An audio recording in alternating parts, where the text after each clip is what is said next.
윤성원 선생님의 국어 시간입니다. 자, 여러분들 6단원 한국문학의 흐름, 옛 노래 3편 감상하기에서 여러분들이 친구들과 함께 여러 가지 시조 작품에 대해서 함께 공부하는 시간을 가졌을 겁니다.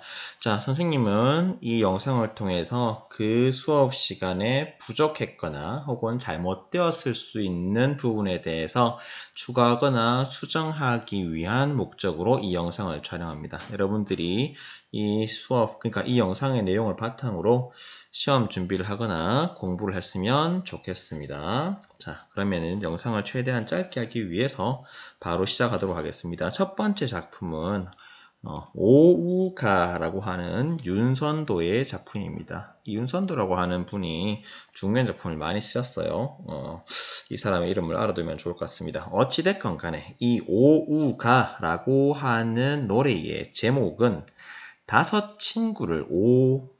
다섯을 오라고 하고 친구우를 써서 다섯 친구에 관한 노래를 썼는데 작품을 제목을 오우가라고 지은 것 같습니다. 이 작품은 연시조입니다. 연시조에 대해서는 선생님이 이미 설명을 했었죠. 자, 연시조는 여러 개의 평시조가 붙어 있는 형태로 나타난다라고 얘기했었는데, 자, 여기 이 첫 번째 부분을 우리가 일수라고 이야기합니다. 이어지는 구름빛이로 시작하는 부분은 이수, 그 밑에 굳은 무슨 일로라고 시작하는 부분은 이수가 될 거고, 그 뒤로 3수, 4수, 5수, 6수까지 있는데 그 부분은 생략되어 있습니다. 자, 일단 1수부터 보도록 하겠습니다. 내 버디, 내 친구가 뭐치나, 몇이냐 하니, 내 친구가 몇이냐 하니 질문을 하고 있죠. 내 친구가 몇이냐 하니 질문을 합니다. 자, 이렇게 질문을 던지니까 대답을 합니다. 내 친구는 물, 돌, 소나무, 대나무다 라고 대답을 해요. 자, 이 형식을 우리는 자문자답의 형식,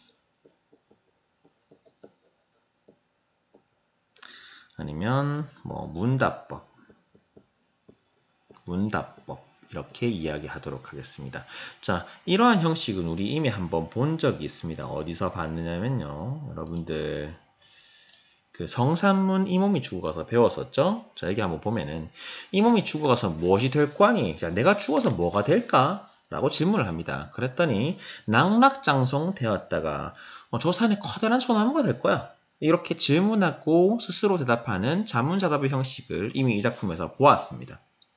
자, 다시 돌아가서 초장은 이러한 내용입니다. 자, 중장으로 가겠습니다. 중장에 동산에 달 오르니 그것 더욱 반갑구나 라고 얘기합니다. 자, 이 달도 이 화자 나의 친구인 것 같습니다. 그러니까 친구가 다섯이네요. 물, 돌, 소나무, 대나무, 달 이렇게 다섯인 것 같습니다. 반갑다고 했어요. 이 자연물들을 보니까 반갑대. 이걸 놓고 봤을 때 화자는 굉장히 자연 친화적인 사상을 가지고 있음을 우리가 생각할 수 있습니다. 자, 보세요. 첫 번째 수에서는 물, 돌, 소나무, 대나무, 달 이렇게 내 친구는 이렇게 5명이야 라고 얘기하고 2수로 넘어가게 되면 그 2수 중에서도 물에 대해서 얘기하고 3수로 넘어가게 되면 그 친구들 중에서도 바위에 대해서 얘기합니다. 자, 선생님은 지금 시간적인 부분도 있고 공간적인 부분도 있고 해서 딱 여기 3수까지만 제시했어요. 근데 4수, 5수, 6수에 무슨 내용이 나올지 지금 눈에 뻔히 보입니다. 그죠? 4수에서는 소나무, 그죠? 5수에서는 대나무, 6수에서는 달 나오지 않을까요? 자, 뻔하게 또 그러한 내용이 실제로 이어집니다. 그죠? 그러니까 여기 이 1수의 내용은 2에서 6수에 등장할 덫을 소개하는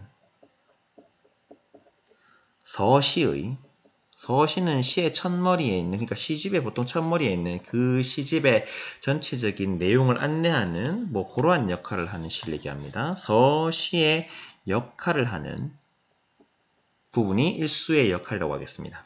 자, 계속 보도록 하겠습니다. 어쨌건 친구 5을 일수에서 소개하고 있네요. 자, 여기를 보세요. 두어라. 이 5밖에, 이 5밖에, 이 5은 친구 5이겠죠? 친구 5 밖에 또 더해서 무엇하리? 질문입니다. 물음표가 붙어야겠죠? 이건 뭡니까? 더 친구가 5밖에 더해서 봤자 별로 의미 없다. 난 이 정도면 충분해. 라고 하는 뻔한 대답이 있는 질문을 하고 있습니다. 그러니까 여기서 쓰인 표현법은 우리가 서리법이라고 하겠습니다. 자, 서리법이라고 하겠고. 그리고 친구 5 밖에 없는, 심지어 사람도 아니에요. 그쵸? 자연을 친구 삼아서 지내고 있는 그러한 자기 신세, 자기 상황에 대해서 불만 없이 만족하고 그것에 대해서 충분한 평안감을 얻고 있습니다. 그것을 우리가 무엇이라 부르냐면 안분지족이라 합니다. 나한테 주어진 것에 충분히 만족한다 이거야. 그지? 자, 그러한 안분지족의 태도가 나타나고 있다라고 이야기하겠습니다. 선생님이 한 가지 빼먹었네요.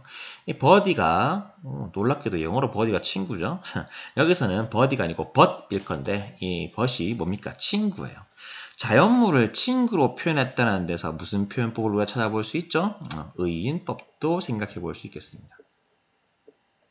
자, 어쨌건 1년에서 여러분들이 이인법과 서리법 찾아보았고요. 또 뭐야? 내 친구는 물, 돌, 소나무, 대나무야. 이건 뭐야? 열거법. 친구들의 이름을 다시 쓰겠습니다. 친구들의 이름을 열거하고 있죠. 이러한 다양한 표현 방법이 사용되고 있음을 우리가 알 수 있습니다. 자, 1수에서 이렇게 친구 5명을 소개를 했습니다. 2수로 넘어가겠습니다. 구름빛이 좋다나 검기를 자로한다. 구름은 뭔지 알죠, 여러분들? 자, 구름에 일단 세모하겠습니다. 왜 소모하는지는 이따가 얘기하도록 할게요. 구름빛, 그러니까 구름 색깔이 좋다. 여기서 좋다는 깨끗입니다. 깨끗. 맑음. 깨끗하고 맑다 하나. 검기를 자로한다. 그렇죠? 구름이 어떨 때는 하얗고 정말 깨끗하게 보이지만 어떨 때는 시커멓잖아요. 그죠? 자, 맑음과 검음이 지금 서로 대조를 이루고 있습니다. 뭐예요? 대조법 사용하고 있죠. 그죠? 색채에 있어서의 대조가 이루어지고 있음을 우리가 알 수 있습니다. 자로한다라고 하는 것은 자주라는 소리예요. 구름빛이 깨끗하다고는 하지만은 자주 검어진다. 이런 얘기입니다. 두 번째 하겠습니다. 바람 가겠습니다. 바람도 세모하겠습니다. 바람 소리 맑다 하나. 이것도 뭐 같은 의미입니다. 그죠? 바람 소리가 맑다 하나. 그칠 적에 한오매라. 자, 바람 소리 듣기 좋지만은 뭐 항상 바람 부는 게 아니라 멈출 때가 많다. 이게 한오매라에서 이 한은 많다라는 의미예요. 자로는 자주입니다.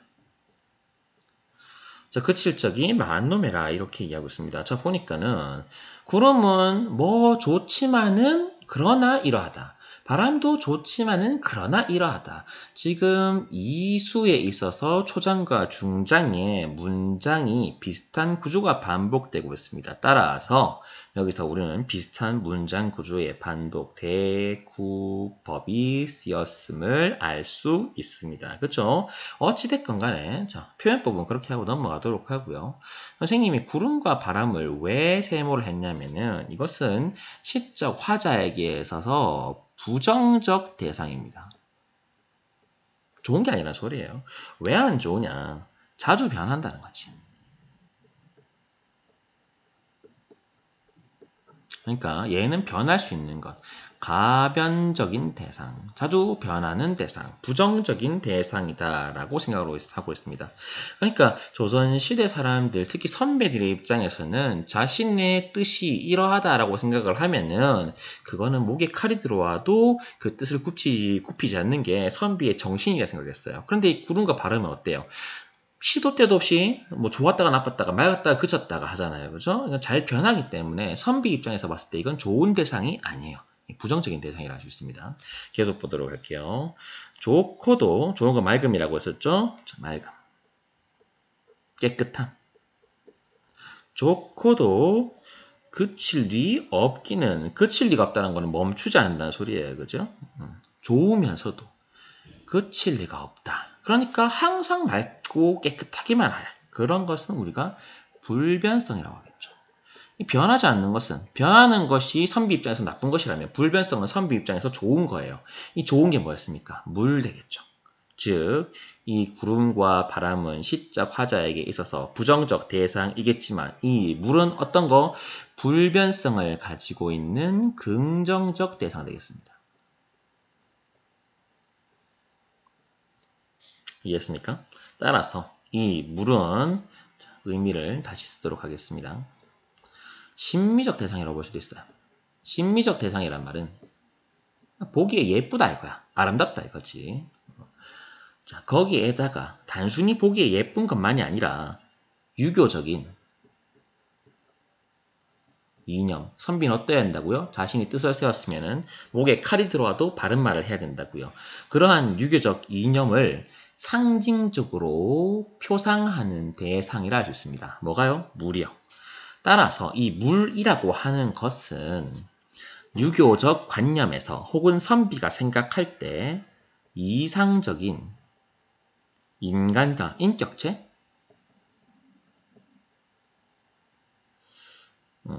이상적인 인격체로 관념화됐다. 말이 너무 어렵죠. 관념화된 자연이라 할 수 있겠습니다. 그러니까 이 물이라고 하는 것이 유교적으로 이상적인 인격체를 보여주는 그런 것을 상징하는 자연물이다라고 얘기할 수 있다는 거예요. 계속 보도록 하겠습니다. 자, 이렇게 이수의 내용을 여러분들과 함께 다 살펴보았습니다. 아, 요거 하나 빼먹었네요. 자, 바람 소리가 맑고 그치는 거. 맑은 건 좋지만 그치는 건 별로 안 좋아. 이것도 뭐라 할 수 있겠죠? 이것도 마찬가지로 대조법이라 하겠습니다. 계속 보도록 할게요. 삼수 가겠습니다. 자, 삼수에서 구즈는 꽃입니다. 꽃, flower, 알죠? 자, 꽃은 무슨 일로 피어서 필 때는 좋아, 예쁘고 좋죠. 그런데 무슨 일로 금방 지느냐라고 이야기했습니다. 꽃은 무슨 일로 피었다가 금방 지고 풀 가겠습니다. 풀도 세모하겠습니다. 풀은 어찌해서 푸르는 듯, 그러니까 푸른색인 듯 하다가 금방 누르나니. 그렇죠. 풀은 항상 푸른색이라고 생각을 우리가 이미지를 가지고 있는데 또 가을이 되면 금방 또 누런색으로 바뀌어 버립니다. 자, 이것도 선생님이 세모로 했죠. 무슨 얘기예요? 이것도 부정적이라는 소리예요. 시적 화자에게 있어서 부정적 대상이라는 소리예요. 어떻다는 거야? 예쁘지만 금방 지고 풀었지만 금방 누래지기 때문에 이것은 그냥 항상 그러한 것이 아니라 순간성을 지니고 있다는 거예요. 자, 선비의 입장에 있어서 선비가 추구하는 진리는 항상 변하지 않는 진리여야 돼요. 선비들은 그런 걸 추구하죠. 하지만 어떨 땐 좋았다가 그리고 금방 사라지는 것, 이런 것은 선비의 입장에 있어서 좋은 것이 아닙니다. 따라서 이 구준과 풀 역시 부정적 대상이고 순간성을 지니고 있는 대상이라고 생각을 해야 될 것 같습니다. 계속 보겠습니다. 자, 무슨 일로 피어서 쉽게 지고 풀은 어찌해서 푸르며 누르나니. 자, 보세요. 이것도 대꾸법이 나타난다 할 수 있어요. 비슷한 문장 구조가 반복된다고 하겠습니다. 보세요. 구준이라고 하는 대상물을 제시하고 그 다음에 의문사가 나와. 무슨이라고 하는 what이 나와. 풀도 보세요. 어떤 대상물을 제시하고 어이라고 하는 how라고 하는 의문사가 나와. 그러한 다음에 피었다가 치고 풀었다가 누르고, 그죠? 이러한 대상이 좋았다가 빠르게 나빠지는 것을 얘기하고 있습니다. 첫 번째 초장의 문장 구조와 중장의 문장 구조가 일치하죠. 따라서 이것도 대국법이 나타난다고 얘기하겠습니다. 자, 마지막 종장으로 하겠습니다. 아마도 변치 않을 수는, 변하지 않는 건 뭐야? 순간성과 반대되는 것이죠. 영원성 되겠습니다. 순간성이 유교에 있어서 선비들이 멀리해야 되는 것이라면 이 영원성은 선비들이 좋아하는 거겠죠. 이 영원성을 지니고 있는 게 뭐야? 바위야. 그렇죠? 바위는 웬만해서는 부서지거나 변하지 않습니다. 그렇죠?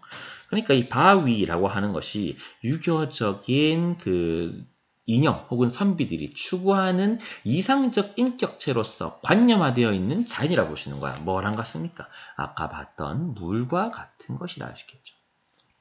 이 바위도 긍정적 대상이고 심리적 대상이고 유기적 이념의 표상이다라고 이야기하겠습니다. 그 뒤에 이어져서 나오는 것들도 대부분 같습니다. 뭐 뒤에 나오는 소나무, 대나무, 달 모두 다 유교적인 이념의 표상 그리고 선비로서 추구하고자 하는 것들을 보여주는 것이라고 하겠습니다. 자, 물론 시적 화자의 친구기도 하고요. 이 뒤에 이어지는 내용은 지금은 하지 않겠지만 다음에 분명히 배울 수 있는 기회가 있을 것 같습니다. 자, 그러면은 뭐 오른쪽에 주제, 화자, 상황, 정서입니다. 설명이 됐다고 생각하지만 뭐 좀 해볼까요? 주제는 오우, 5친구죠. 내 친구와 이렇게 멋진 놈들이야. 친구들을 예찬하는 것이 주제로 할 수 있겠고 뭐 화자는 나로 간단하게 하고 넘어가겠습니다.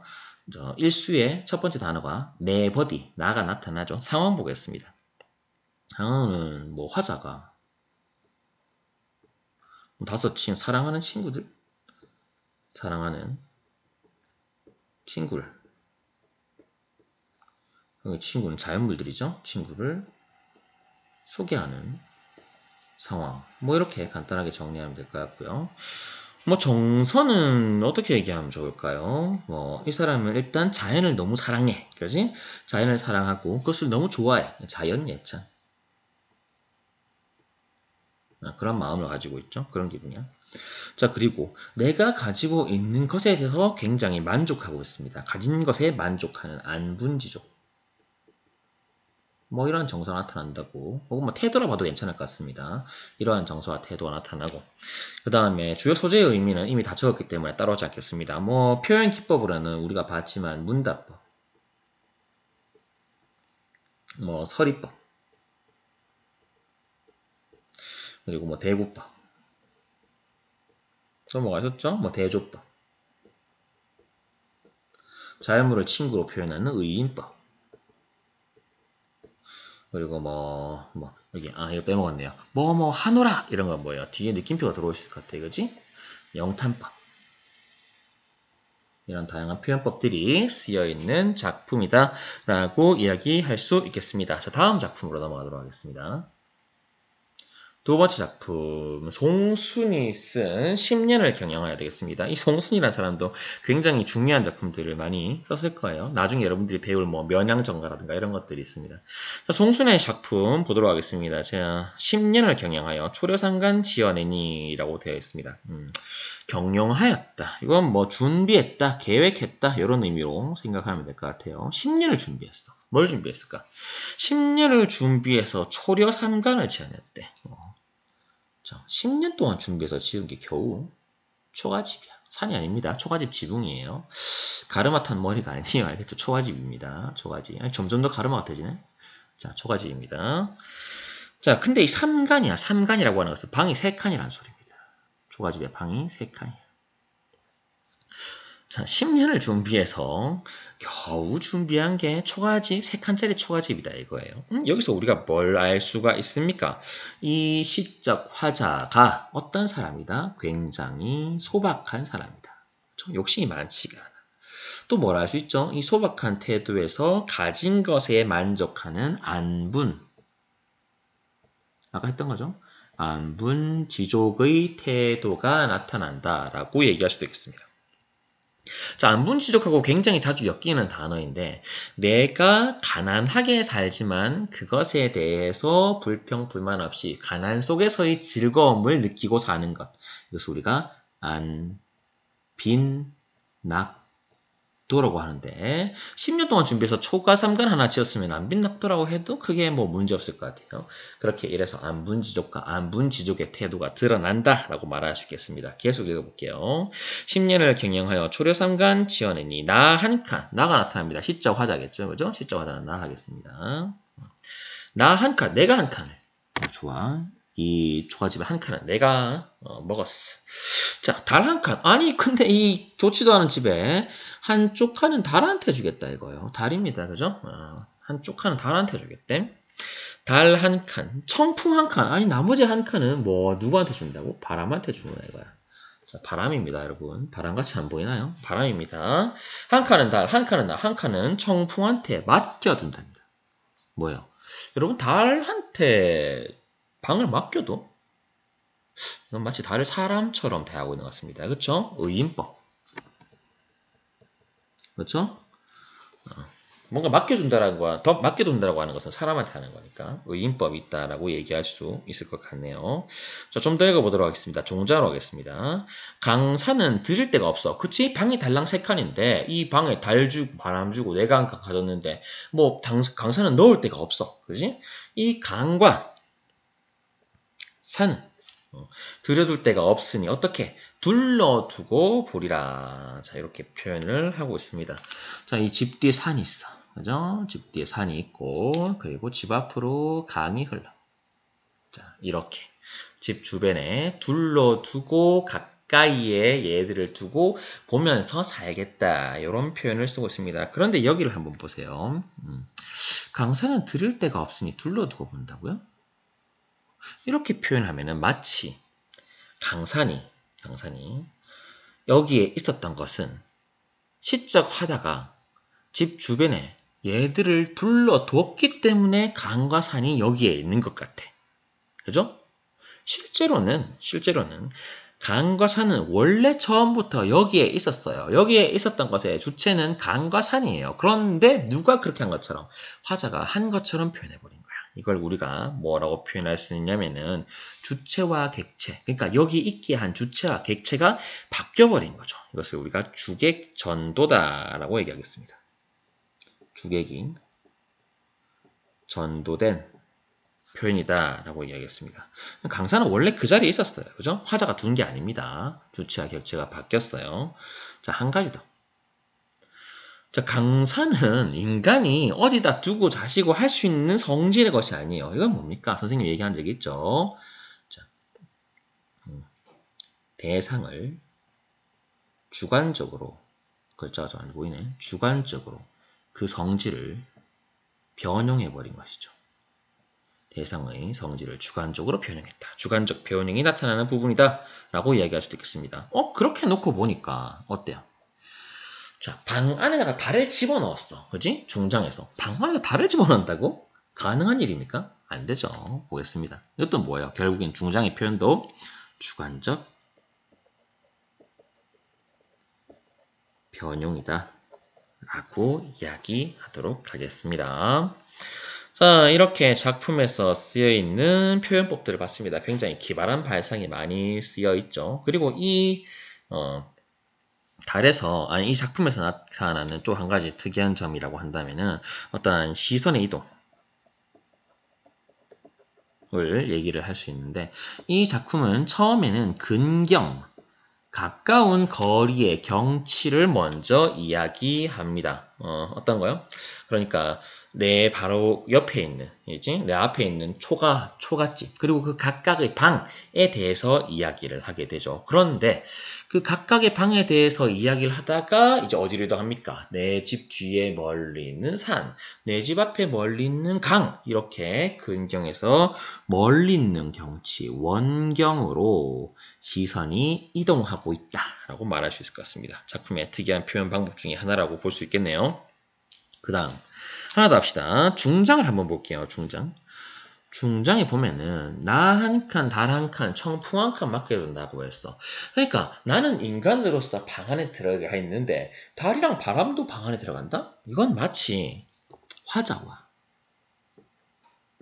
달과 청풍이 가지고 있는 어떠한 자격이 동일한 것처럼 느껴집니다. 그러니까 이 화자와 달과 청풍을 동일한 인격체로 대우하고 있음을 우리가 느낄 수 있다는 거죠. 그럼 마치 뭐 같아요? 날아가는 대상과 달과 바람이라고 하는 물체가 동격이 된 거야. 이걸 우리가 뭐라 부를 수 있을까요? 물, 아, 일, 체라고 부릅니다. 물, 아, 일체. 글자가 좀 이상하네요. 다시 쓸까요? 물, 아, 일, 체라고 부릅니다. 자, 이렇게 이 작품에서 쓰인 표현 방법을 우리가 한번 살펴봤습니다. 그럼 이 작품의 주제를 우리가 뭐라고 얘기할 수 있을까요? 이 작품의 주제는 강호가도. 선생님이 이미 설명했습니다. 강호가도에 대해서. 그죠? 아니면 뭐 비슷한 말로 강호 한정이 있다고 했습니다. 어떤 거예요? 강호, 자연 속에서 즐기는 한가로운 정서 혹은 자연 속에서 즐기는 즐거움 이런 것들을 작품의 주제라고 얘기할 수 있을 것이고 뭐 또 더 이야기를 하자면은 주어진 것에 만족하면서 사는 안빈낙도 아니면 안분지족 이런 것들을 작품의 주제로 이야기할 수 있을 것 같습니다. 화자는 아까 찾아봤고요. 상황은 어떻습니까? 상황은 이 화자가 자연 속에서 묻혀서 지내기를 바라고 있습니다. 그렇죠? 뭐 정서는 뭐야? 뭐 자연에 대한 사랑? 애정? 이렇게 얘기할 수 있을 것 같고 주요 소재의 의미를 우리가 이미 다 살펴봤으니까 안 보겠습니다. 표현기법, 의인법을 썼고요. 또 뭐가 있지? 주객전도. 어떤 뭐 주관적 변형 등과 같은 굉장히 기발한 발상이 두드러지는 작품이었습니다. 뭐 또 더하자면 뭐가 있을까? 시선의 이동. 근경에서 원경으로. 뭐 이런 표현 기법들이 다양하게 사용되었음을 우리가 알 수 있습니다. 자, 송순의 10년을 경영하였습니다. 굉장히 낭만적인, 뭐랄까, 낭만적이라기보다는 좀 부러운, 그죠? 부러운 작품이네요. 자, 마지막 작품 보도록 하겠습니다. 원천석의 흥망이 유수하니라고 하는 작품 보도록 하겠습니다. 이 원천석이라고 하는 사람은 고려 말기의 학자라고 이야기합니다. 이 고려 말기의 학자가 고려가 망하고 난 다음에 조선이 건국되고 나서 그 조선의 왕이 이 원천석에게 좋은 벼슬을 제안했나 봐요. 근데 이 원천석이 그 벼슬을 거절하고 시골로 내려가서 벼슬 살이하지 않고 그냥 그렇게 은둔해서 살다가 죽었다. 이렇게 이야기를 하는 거죠. 그러니까 이 원천석이라는 사람은 어떤 사람이냐? 고려 말기의 충신이다. 이렇게 우리가 뭐 이해를 할 수 있을 것 같습니다. 자, 그러면은 여러분들 선생님이랑 같이 그 고려 말기에 어떤 시조들이 쓰였는지 한번 살펴봤잖아요. 그죠? 이 작품도 마찬가지로 그 망해가는 고려라고 하는 나라에 대한 어떠한 그 충직한 신하들의 마음 혹은 망하는 나라에 대한 안타까움이 드러난 작품이 아닐까라는 걸 우리가 생각해 볼 수 있겠네요. 실제로 그러한지 한번 보도록 하겠습니다. 자, 흥망이 유수하니라고 됐습니다. 흥이라고 하는 건 잘 된다는 소리야. 망이라고 하는 거는 말 안 해도 알겠죠, 그죠? 무슨 망, 그지? 자, 흥망, 네가 고려가 흥하고 잘되고 망함이 유수하다. 여기서 유는 있다는 거야. 수라고 하는 것은 운수, 뭐 운세, 운수에 있다는 거야. 그러니까 고려가 잘 되고 망하는 것, 무언가가 잘 되고 망하는 것, 사람이 잘 되고 망하는 것은 다 어디에 달렸다? 운수에 달려 있다라고 하는 건데 그럼 결국에는 뭐라는 거예요? 마음대로 안 돼. 모두 다 뭐에 달려 있어? 운명에 달려 있어라는 거야. 자, 시적 화자의 어떤 태도를 우리가 볼 수 있습니까? 운명론적 태도를 우리가 혹은 운명론적 사고를 우리가 찾아볼 수 있네요. 만월대라고 하는 것은 그 개성의 궁궐 터를 의미합니다. 굉장히 크고 화려했을 궁궐의 터, 만월대일 건데 이 고려의 궁궐에 뭐가 있다? 추초로다라고 얘기했어요. 추초, 가을풀이라는 거지. 여러분 가을풀은 무슨 색일까요? 가을풀 무슨 색일까? 가을풀은 분명히 아마 갈색이겠죠, 그죠? 푸른색은 아닐 거야. 그지? 이 가을풀을 통해서 어떠한 시각적 이미지를 전 활용하고 있는 것 같습니다. 자, 그러면 화자는 이 가을풀, 갈색의 풀이라는 시각적 이미지를 통해서 우리에게 무엇을 주고 있느냐? 자, 생각을 해봐요. 궁궐이야, 궁궐. 궁궐에 풀이 가득해. 궁궐에 풀이 가득하다고? 원래 관리가 돼 있어야 되는 거 아닌가? 풀도 좀 베내고 그래야 되는 거 아닌가? 그지? 그런데 이 가을 풀만 무성해요. 뭘 느낄 수 있습니까? 이 사람으로 가득 차고 활기가 가득 차고 어떤 궁궐의 긴장감과 뭐 그런 영광으로 가득 차야 될 차리가 뭐밖에 남지 않았어. 관리되지 않은 풀만 가득합니다. 어떤 그 고려 왕조의 쇠퇴감을 보여주죠. 거기다가 갈색이라고 하는 이미지 자체가 어때요? 생명의 시듬을 보여주잖아요. 그렇죠? 그래서 이 가을풀이라고 하는 것은 고려 왕조의 멸망, 뭐 혹은 쇠퇴 이런 것을 시각적으로 보여주는 그러한 시어가 아닌가라고 생각해 볼 수 있습니다.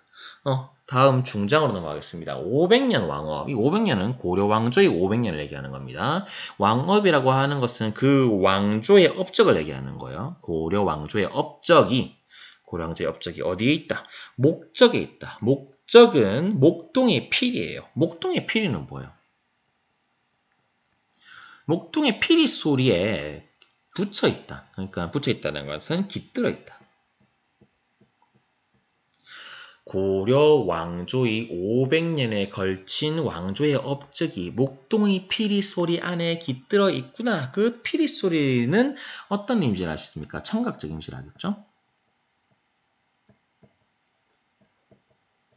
그렇다면 이 시적 화자는 청각적 이미지를 통해서 무엇을 표현하고 싶은 것일까요?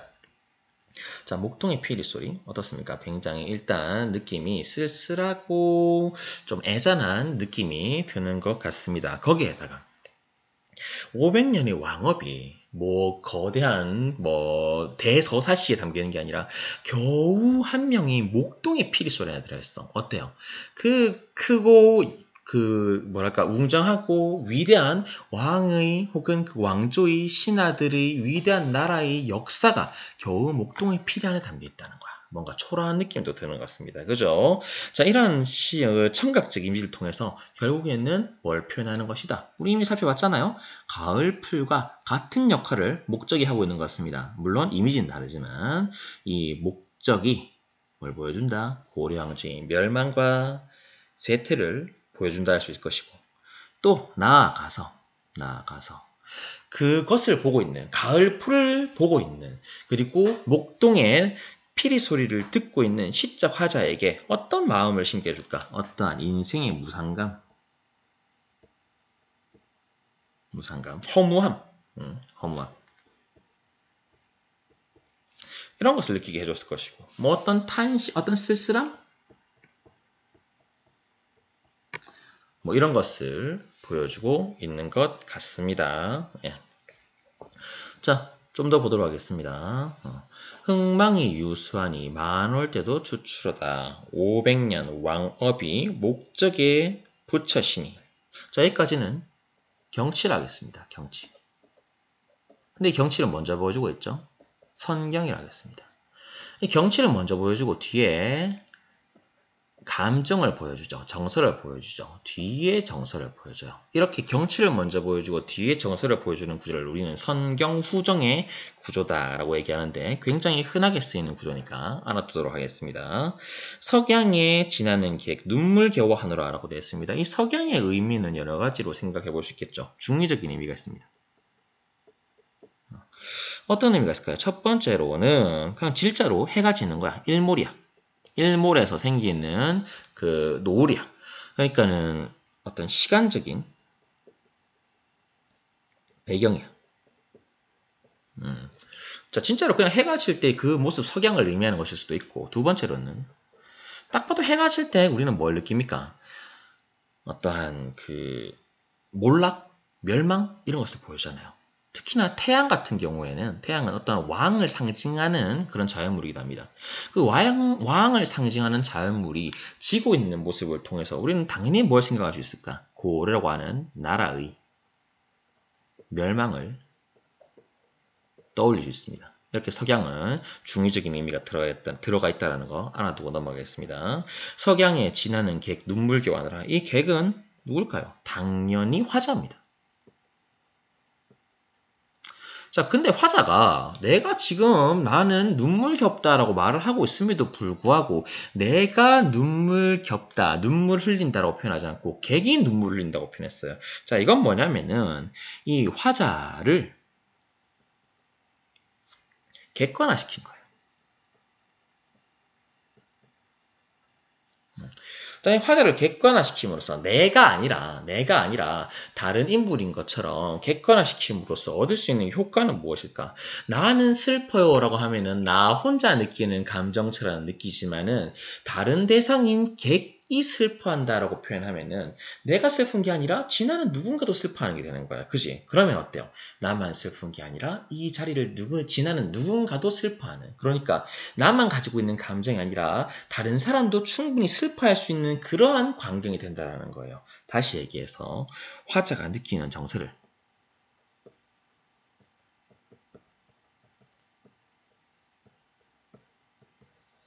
직접적으로 내가 슬퍼요라고 직접적으로 표현하지 않고 간접적으로 객을 통해서 표현하고 이를 통해서 그 느낌의 슬픔을 이 장소를 보는 누구든지 느낄 수 있는 보편적인 정서로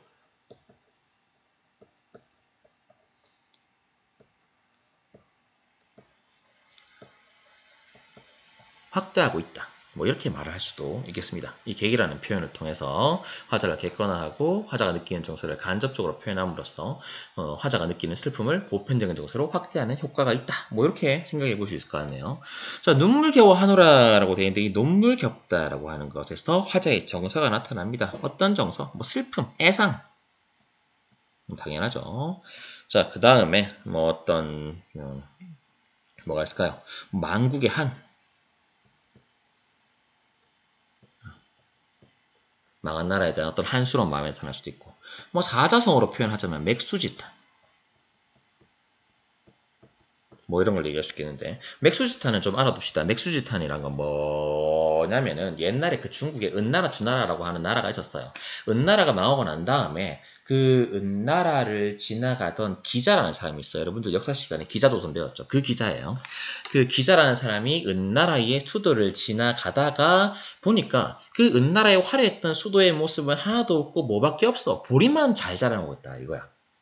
그 화려했던 역사 없고 보리만 쑥쑥 자라고 있는 모습을 보니까 어떻더라? 굉장히 한탄스럽더라. 탄식이 느껴지더라. 그래서 맥수지탄이라는 말이 생겼습니다. 지금 시적 화자가 느끼는 정서와 이 맥수지탄에서 기자가 맥수지탄이라고 하는 사자성어의 고사에서 기자가 느꼈을 정서랑 일치한다고 볼 수가 있겠죠. 어찌됐든 간에 이 눈물겹다라는 곳에서 시적 화자의 애상, 만국의 환 이런 것이 느껴지고 사자성어로 표현하자면 맥수지탄으로 표현할 수 있을 것 같습니다. 뭐, 여기까지 하면은 작품에 대해서 다 보게 된 것 같은데, 뭐, 주제를 이야기하자면은, 뭐, 이렇게 얘기할 수 있겠죠? 멸망한 왕조에 대한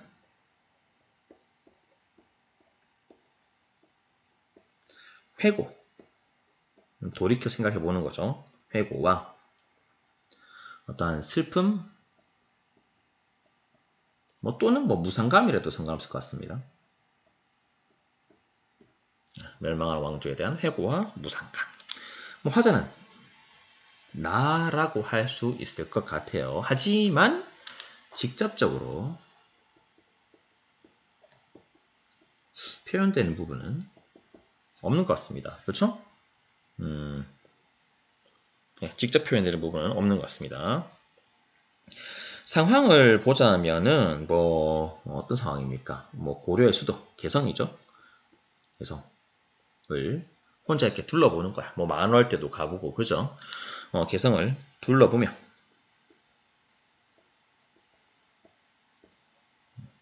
뭐 만국의 뭐 고려의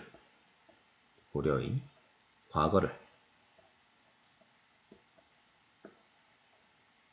회상하는 뭐 그런 상황이 아닐까라고 생각해 볼 수 있을 것 같습니다.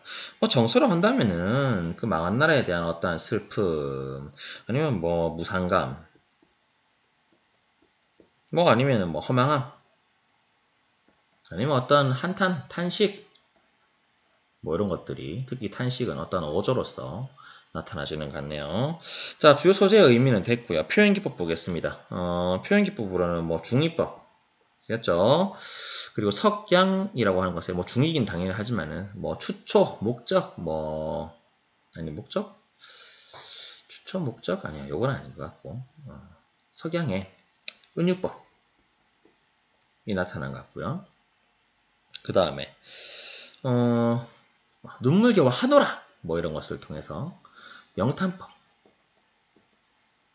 나타나는 것 같습니다. 그리고 뭐 시각과 청각, 적, 이미지 이런 것들을 활용하였다. 뭐 이 정도로 마무리할 수 있을 것 같네요. 뭐 이 정도로 정리가 됐으면 좋겠는데 혹시 뭐 부족한 게 있으면 나중에 선생님한테 와서 질문하도록 하고 여기까지로 영상은 마치도록 하겠습니다. 수고 많이 했습니다. 공부 열심히 하세요.